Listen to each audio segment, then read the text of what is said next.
a legacy, Danny Thomas and Zig Ziglar.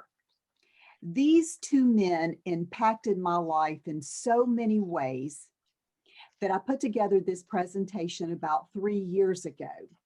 It's one of my favorite presentations to give because most people really have never thought about the word legacy.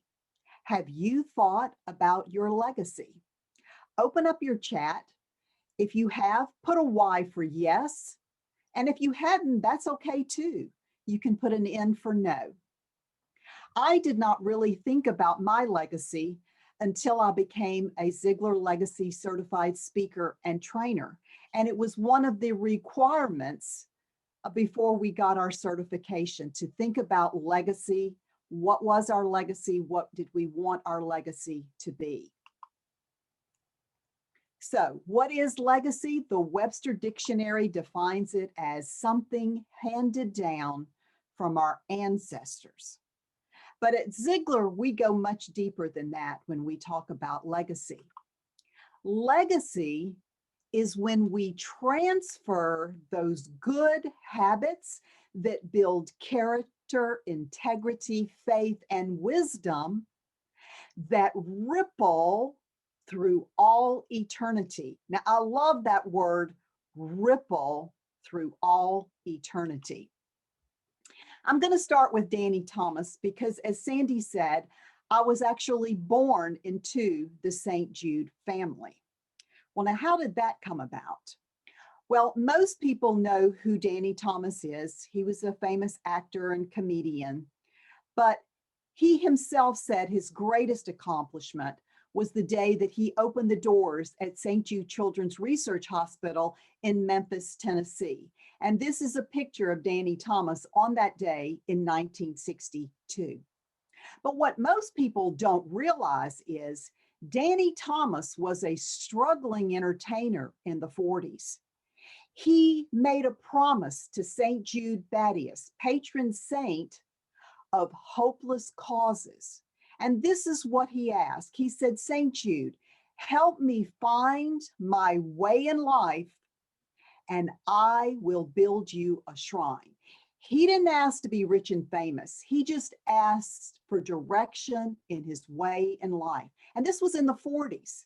So in 1952, Danny realized that he had become famous and he was very well known. And in 1952, he set out to decide how he was going to fulfill that promise to St. Jude. It took him 5 years to establish ALSAC. And ALSAC stands for American Lebanese Syrian Associated Charities. You see, Danny Thomas was Lebanese. His parents had immigrated here to this country from Lebanon. He wanted to rally his Lebanese people, his family, his friends behind one single cause to help children who were dying of catastrophic illnesses.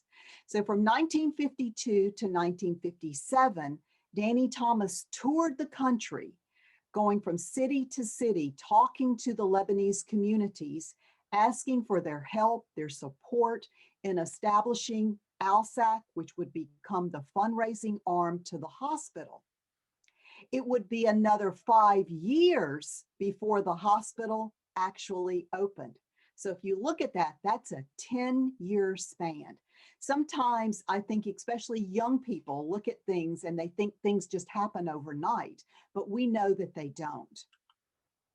So here is where my family enters the picture. My parents and my family are all from Jackson, Mississippi. And in 1955, Danny Thomas, this is Danny Thomas here in the middle, was in Jackson, Mississippi at the Cedars of Lebanon Club. Here on the right-hand side is my grandfather. This grandfather who came to this country when he was 10 years old. He could not read, write, or speak the English language. Now, this is my father's father here, okay? This here behind his shoulder is his oldest daughter, Marie, who I'm named after. She was my godmother. The rest of the people in this picture are all my aunts and uncles. In 1955, my dad was serving in Germany from 1955 to 1957 in the Army. So he was in Germany.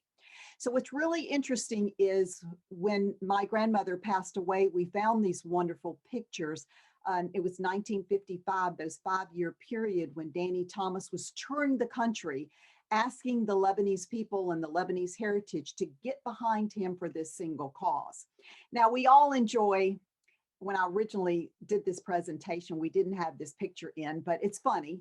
That actually is my grandmother, and she is actually grabbing Danny Thomas's arm and telling him he cannot sneak anything before the dinner is served. She was a wonderful cook, and that picture is just priceless. It totally describes who she is. So interestingly enough, in 1957, my mom and dad married and moved to Memphis in 1959, and were part of the original Lebanese group that helped Danny Thomas open the hospital in Memphis, Tennessee.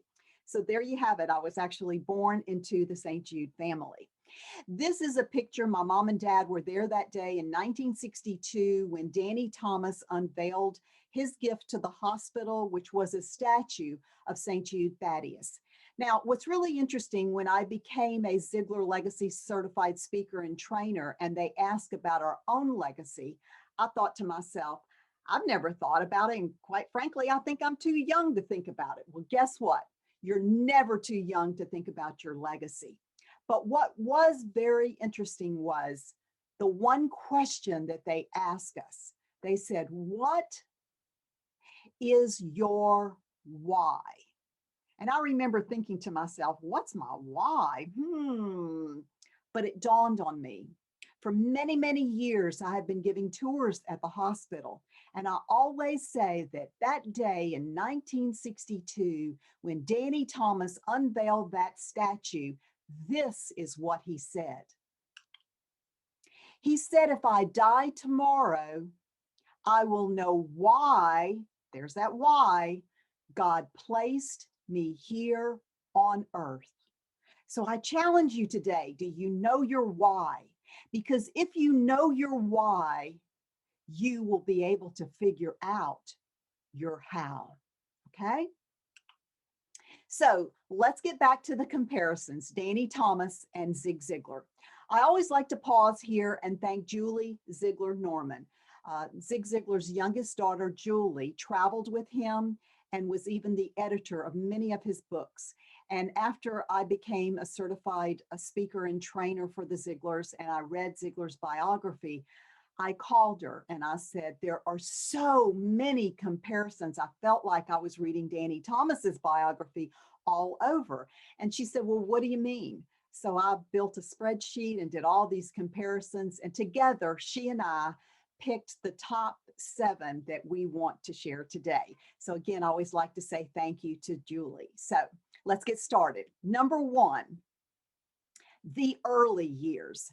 Both men were born on the 6th of the month.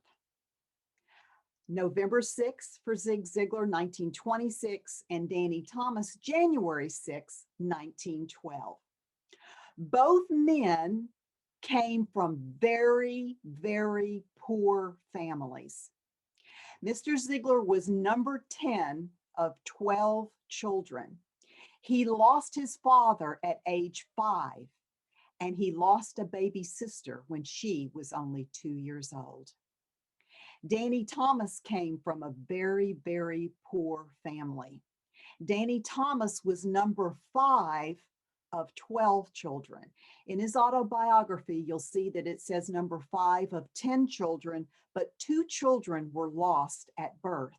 So both men came from families of 12 children. School years and after. Well, both men changed their name. Zig Ziglar's name was Hilary Hinton Ziglar.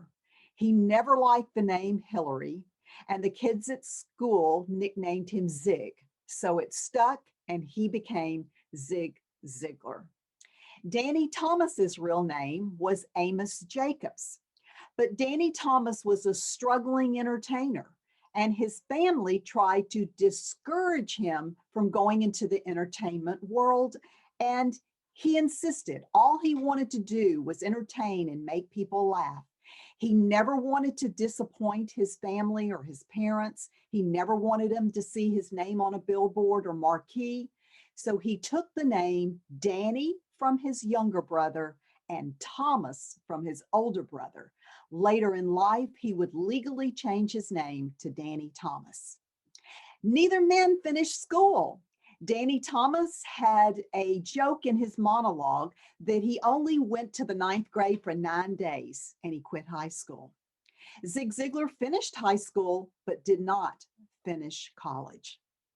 I find this part amazing that both men, as we know them today, struggled with self-image. To me, that is just unbelievable, knowing who they became and what their legacy is, that they would ever struggle with self-image.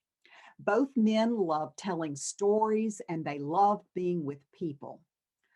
Both men, and when I say many jobs, had many, many jobs in search of their true meaning and their true purpose in life.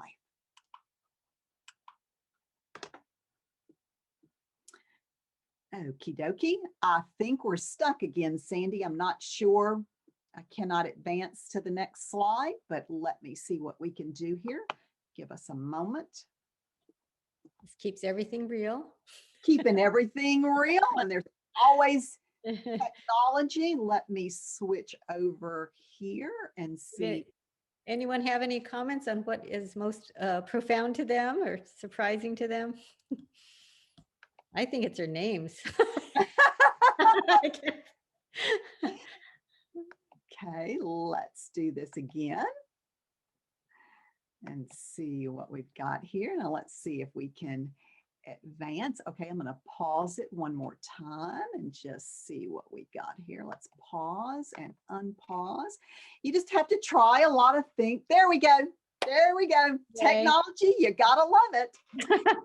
Okay, so family and children. Both men married the one and only love of their lives. Zig Ziglar often referred to his wife, Jean, as the redhead in all of his talks and monologues. And he said she was a decided redhead. One day she just decided she wanted to be a redhead. So he always referred to her as the redhead, and he always called her Sugar Baby.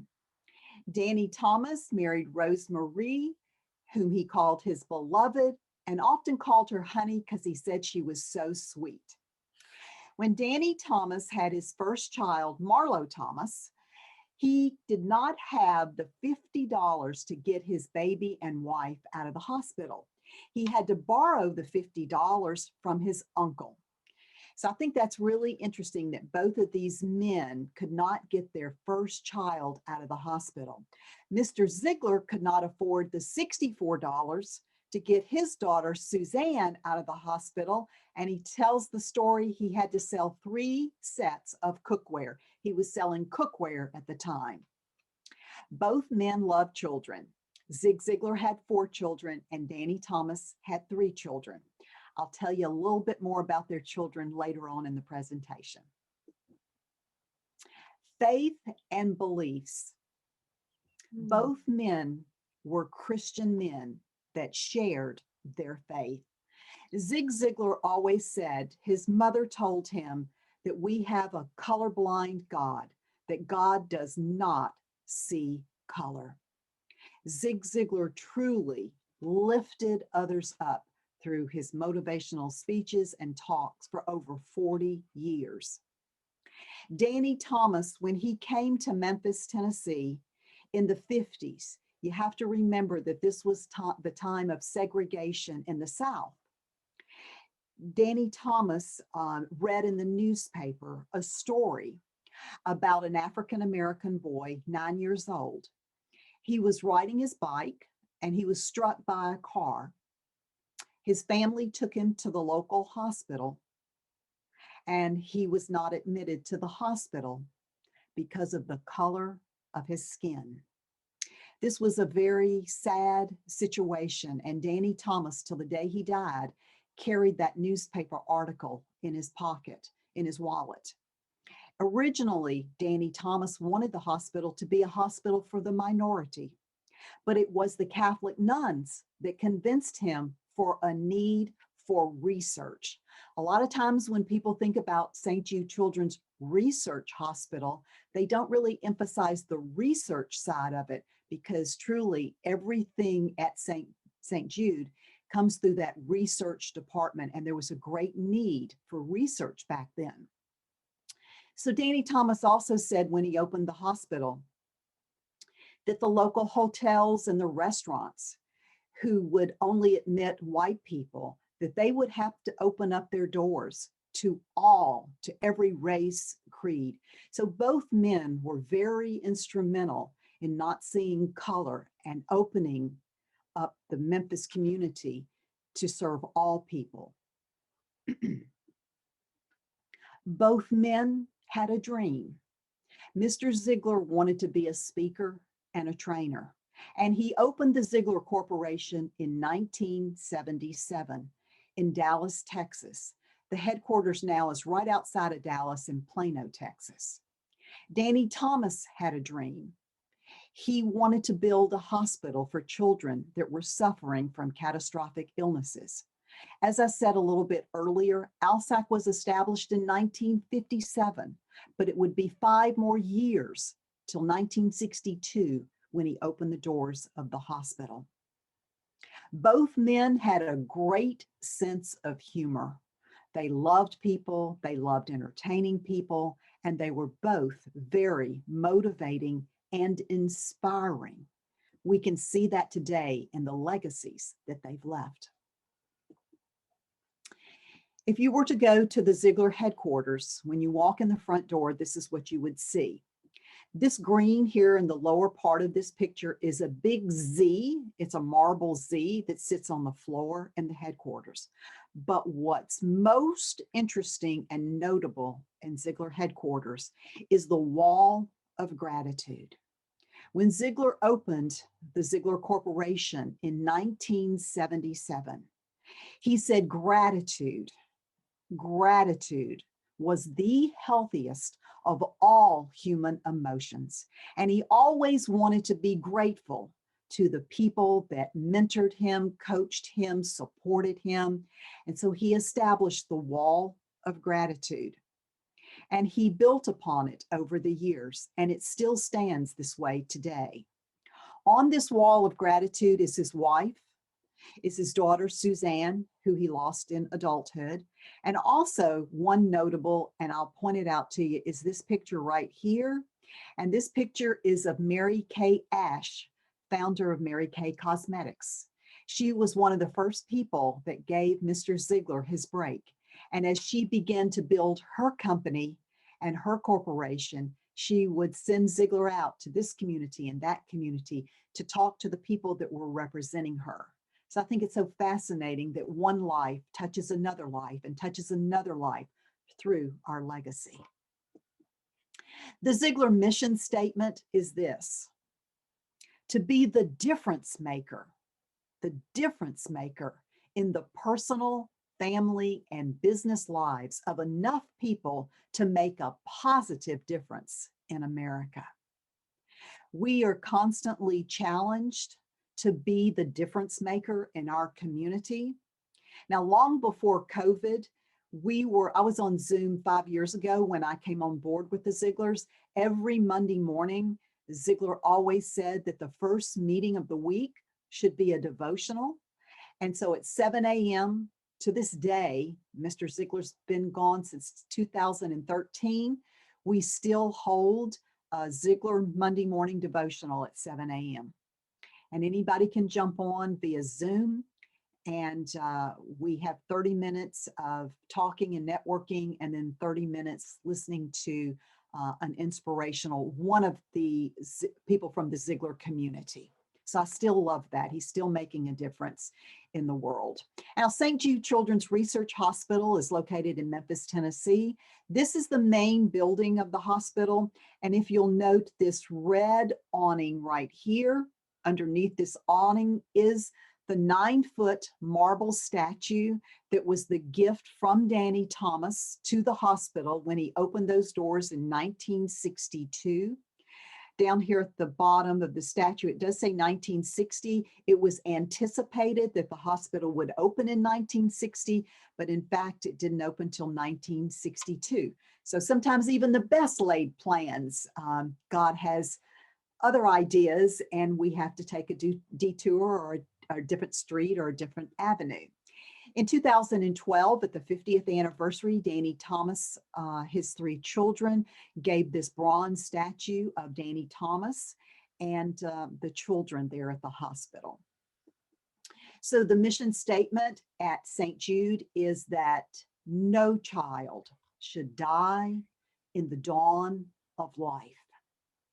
Now, this is where my personal story comes in. I never had a sister. I always wanted a sister, but I never had a sister. I had 3 brothers, but no sister. But when I was 12 years old, my 2-year-old cousin Tammy came to Memphis with her parents. I was so excited.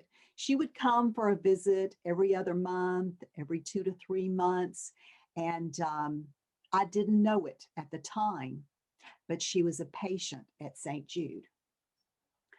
Back then, there were no housing facilities. The families were always put up in hotels. But my father and Tammy's father were first cousins, and my dad said, no, you're not going to stay in a hotel. So Tammy's parents stayed in my room. My room always doubled as the guest room. And Tammy and I slept on a pull-out couch in our den. And for 2 years, she would come to Memphis and have her treatment. And like I said, I did not know that at the time. One day I came home from school in 1975. I was 14 and Tammy was 4. And my parents told me that Tammy had gone to heaven to be with God. This was a pivotal moment in my life. I could not understand it. I could not understand this beautiful little girl who I had been watching for 2 years. But what had really happened as I looked back on it when I got older, I actually watched the life being sucked out of this beautiful little girl. She lost weight. She lost her hair. But for me, I was just excited to have a little sister. So this was a pivotal moment in my life. And back then we didn't talk about death or grief.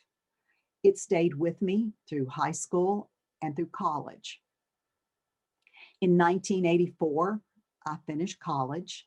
And in 1985, I'd become a volunteer at St. Jude. This picture was taken on Sunday, September 29th, 1985. This is a picture of my father, my mother, myself, and Danny Thomas. Now, we refer to Danny Thomas as Uncle Danny. He was Uncle Danny to us, uncles, aunts, cousins. We had a very large, and still to this day have a very large Lebanese community here in Memphis. And it wasn't until I was in the 6th grade that somebody said, Danny Thomas, he's your uncle? He's famous. And I came home from school and my mom said, yes, actually, he's famous. The one question that people often ask me is, what was he like? What was he like? And it's kind of an odd question to me because I always say, and to this day, I still say, he was a man. He was a man like my father. He was a man like my grandfather. You never would have known he was famous. We, to this day, still have big Lebanese get-togethers, and we cook Lebanese food and sing and dance and have parties. And Danny Thomas always played with the children. So from a very young age, we knew Danny Thomas as Uncle Danny, who did tricks and magic shows and things like that and entertained the children as well as the adults. On this day, September 29th, 1985, Danny Thomas opened the Danny Thomas Alsack Pavilion. The pavilion is a self-guided museum. It's dedicated to 3 things. It's dedicated to the children at the hospital. It's dedicated to the Lebanese community and the Lebanese heritage that rallied behind Danny and helped him fulfill his dream. And number 3, it's dedicated to his entertaining career. So there's lots of memorabilia and awards and things. So if you ever get to Memphis and things are just now beginning to open up and you want to tour the hospital and the facilities, you have to go online and sign up. But the pavilion is actually self-guided. When I give tours, I always walk over and do the pavilion as well, because it's kind of where my story began. Okay. So fast forward in 2012, my dog Bailey became a registered therapy dog. And prior to COVID, Bailey and I visited the children on Tuesdays and Thursdays with their pet program, Doggy Days. A couple of weeks ago, we received an email that this fall, they're beginning to open things back up and we'll be able to resume our pet therapy and visiting the children. So that's exciting. So back to our comparisons, community and honors. Julie shared with me that her dad's favorite award that he ever received was the Silver Buffalo Award from the Boy Scouts of America. And I thought, well, that's interesting. Danny Thomas loved being a Boy Scout, and he was honored in 1971 to speak at the National Boy Scout Jamboree. So they both loved being Boy Scouts. Zig Ziglar received the highest award, the Cavett Award, in 2001 from the National Speakers Association, and Danny Thomas received the Gold Congressional Medal from then President Ronald Reagan in 1985. Okay? So their legacies live on. As I shared with you earlier, Zig Ziglar's 3 remaining children, Cindy, Julie, and Tom, are all part of the organization. They all have different key roles. Tom is actually the CEO, but we have to work with all 3 children, and every Monday after our devotional, we have a 9 o'clock Zoom call for the last 4.5 years, talking about how we are sharing the Ziglar legacy in our communities. What programs do we have going on? What speaking engagements or seminars that we're giving? So they're all all three very involved. Danny Thomas has 3 children. Most people know Marlo Thomas, the actress from that show, That Girl.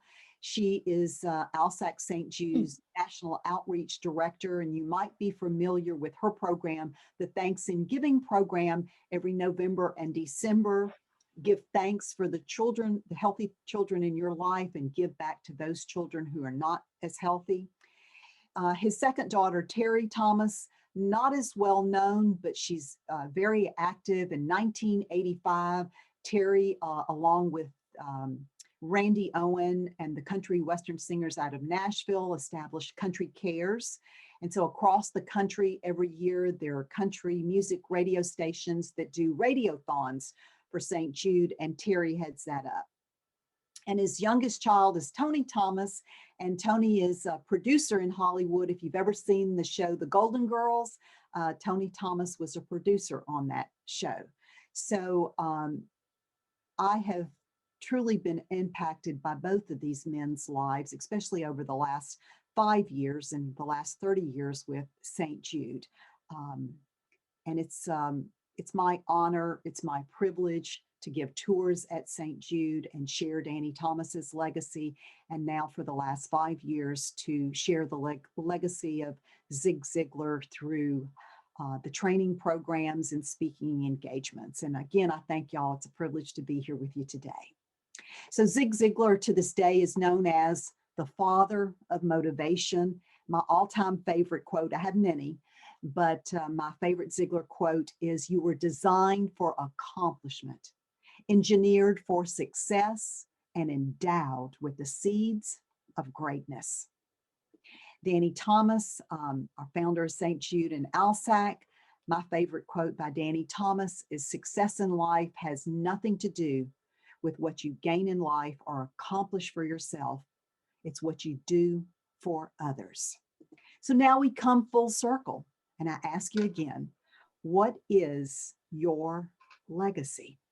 I challenge you to ask yourself this question: how can I make a difference? There's that word difference again, in the lives of others. Because remember when we started, I said, Danny Thomas said, if I die tomorrow, I will know why. If your why is big enough, you will figure out the how to make a difference in the lives of others. So Sandy, I loved this picture that you shared in promoting this event. You've been given a gift, your life. What will you do with it? What will you do with it? And I'd like to close with what you are is your gift from God. And what you make of yourself is your gift back to God. Thank you, and God bless you.